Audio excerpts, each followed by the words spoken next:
आज तो मैं सच में शॉक रह गई। पायल मलिक की जो मैंने वीडियोस देखी है, उस वीडियो को देखने के बाद सच में डर के मारे मेरी तो जान ही निकल गई। उसका रीज़न क्या था मेरे डर का? ये था क्योंकि पायल नहीं मिल रही थी। आपने व्लॉग देखा होगा कि उसमें पायल नहीं मिल रही है, आधा घंटा हो गया, लोग उसको ढूंढ रहे हैं, उसकी फैमिली मेम्बर्स ढूंढ रहे हैं, बट नहीं पता है कहाँ है पायल। वहाँ ऊपर जहाँ उन्होंने जिम बनवाई है, वहाँ के गैलरी में वो थी और वहाँ से गेट लॉक था और वो आवाज़ नीचे तक भी नहीं जा रही थी। पर ये चीज़ें है, जब गेट लॉक था और वहाँ पर कृतिका की मम्मी थी, क्योंकि डेफिनेटली वो गैलरी में बैठी रहती हैं, तो उनकी आवाज़ पायल को क्यों नहीं सुनी? सुननी चाहिए थी ना। क्योंकि मैं किसी के ऊपर आरोप नहीं लगा रही हूँ, क्योंकि ये बात खुद अरमान ने अपने मुंह से कही है कि मम्मी आप बाहर बैठे हुए थे तो आपको पायल की आवाज़ नहीं सुनाई दी। या तो फिर उनकी मम्मी इग्नोर कर रहे थे, या फिर इग्नोर नहीं कर रहे थे तो उनको सच में सुनाई नहीं दिया होगा, या फिर सपना क्योंकि काम में बिजी थी, जो अरमान की बहन है वो अपने काम में बहुत ज़्यादा बिजी थी, क्योंकि उस दिन का छठी का दिन था तो वो छठी के काम में लगी हुई थी, ये चीज़ें करनी है वो चीज़ें करनी है, क्योंकि सारी चीज़ें की जो जिम्मेदारी थी वो सपना के ऊपर ही थी।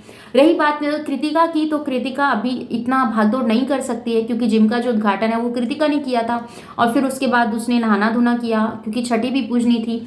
बेबी नहा चुका था, जिसका नाम है जैद मलिक। नाम तो बहुत अच्छा है, तो जैद मलिक नाम है उसका। और उसकी जो छठी की तैयारी चल रही थी, उस बीच लोगों का ध्यान इतना नहीं गया कि पायल कहाँ है। पर क्योंकि पायल इतना मतलब इन्वॉल्व रहती है, क्योंकि घर में देखो जब गिने चुने मेहमान गिने चुने लोग होते हैं तो वैल्यू होती है कि भैया वो नहीं दिख रहा, वो नहीं दिख रहा, और इतना बड़ा तो है नहीं कि पता नहीं चलता है। और पायल बिना बताए कहीं जाती नहीं है, ये चीज़ें हैं। तो ऐसा ही हुआ। पर कहीं ना कहीं क्या चीज़ें होती हैं, जब हम सब चीज़ें संभालने की कोशिश करते हैं तो हमारे हाथ से कुछ ना कुछ छूट जाता है। बट मैं तो फिलहाल यही ब्लेसिंग करूंगी कि पायल अपना ध्यान रखो। अब कृतिका की डिलीवरी है वो भी अच्छे से हो गई है, जच्चा बच्चा दोनों ठीक है। अब आपकी डिलीवरी की बात है, और जिस टाइम आप इस टाइम बहुत ज़्यादा सफ़र कर रहे हैं प्रेगनेंसी को लेके। और एक बात मुझे पायल की बहुत ज़्यादा अच्छी लगी थी, वो ये थी क्योंकि आईवीएफ कराने के लिए लोग शर्माते हैं, लोग अपने बारे में बताते नहीं हैं, क्योंकि लोगों की मेंटलिटी ये होती है कि आईवीएफ तो करा लेंगे, पर हम लोगों को नहीं बताएंगे कि हमने इंजेक्शन के थ्रू प्रेग्नेंट हुए हैं। क्योंकि जो नेचुरल चीज़ें होती हैं उन चीज़ों के ऊपर, और इस तरीके से जो साइंस का सहारा लेके हम ये सब चीज़ें करते हैं, तो उस चीज़ में लोगों की, क्योंकि बहुत सारे लोग नहीं समझते हैं, बहुत सारे लोग समझते भी हैं जिन्होंने यहाँ तक ये बात कही थी, क्योंकि अगर पायल ने पूरा प्रैक्टिकल दिखाया है, उसके बारे में लोगों को ये चीज़ें हुई है कि अगर पायल कंसीव कर सकती है तो हम भी कर सकते हैं। हालांकि आईवीएफ थोड़ा महंगा होता है, बट उसका रीज़न क्या है, जो आपको खुशी मिलने वाली है उस खुशी के आगे आईवीएफ कुछ भी नहीं है। आपको पता हो तो मुझे शायद, मैं एक नाम आपके साथ ज़रूर सजेस्ट करूँगी। मुझे अभी नाम याद नहीं आ रहा है, वो भी बहुत अच्छी सेलिब्रिटी है, और मुझे नाम ठीक से याद नहीं आ रहा है, यूट्यूबर है बहुत बड़ी। आपको आ रहा हो तो मुझे कमेंट में बताइएगा। उन्होंने इतने आईवीएफ कराए हैं ना, इतने आईवीएफ कराए हैं, और अभी तक वो कंसीव नहीं कर पा रहे हैं। और वो वो बहुत बहुत सारे डॉगों को अपने पास मतलब रखते हैं, और उनकी सेवा करते हैं, उनके साथ जो भी मतलब अपना टाइम है वो स्पेंड करते हैं। बट मुझे नाम ठीक से याद नहीं आ रहा, माइंड में आएगा तो मैं आप लोगों के साथ ज़रूर शेयर कर दूंगी या डिस्क्रिप्शन में ऐड कर दूंगी। संभावना सेठ, याद आ गया मुझे, संभावना सेठ हैं, जो कि उन्होंने कितनी सारी बार अपनी प्रेगनेंसी के लिए आईवीएफ करवाया है, और उन्होंने जितनी बार आईवीएफ करवाया उन्होंने सारी चीज़ें लोगों के साथ शेयर की हैं। और बैड लक देखो, उनको अभी तक भी कंसीव नहीं हुआ। वो ये चाहती थी कि उनके पापा के रहते भी वो ये खुशी दे दें कि हाँ वो आईवीएफ करवा लें, बट वो चीज़ें भी नहीं हुई। और पायल ने सेकेंड टाइम आईवीएफ करवाया, सेकेंड टाइम में वो कंसीव कर पाई। पहली बार में तो जैसे पायल ने बताया था कि वो कंसीव नहीं कर पाई थी, सेकेंड टाइम में वो कंसीव कर पाई है, और उसी की बदौलत ये सब चीज़ें हुई हैं।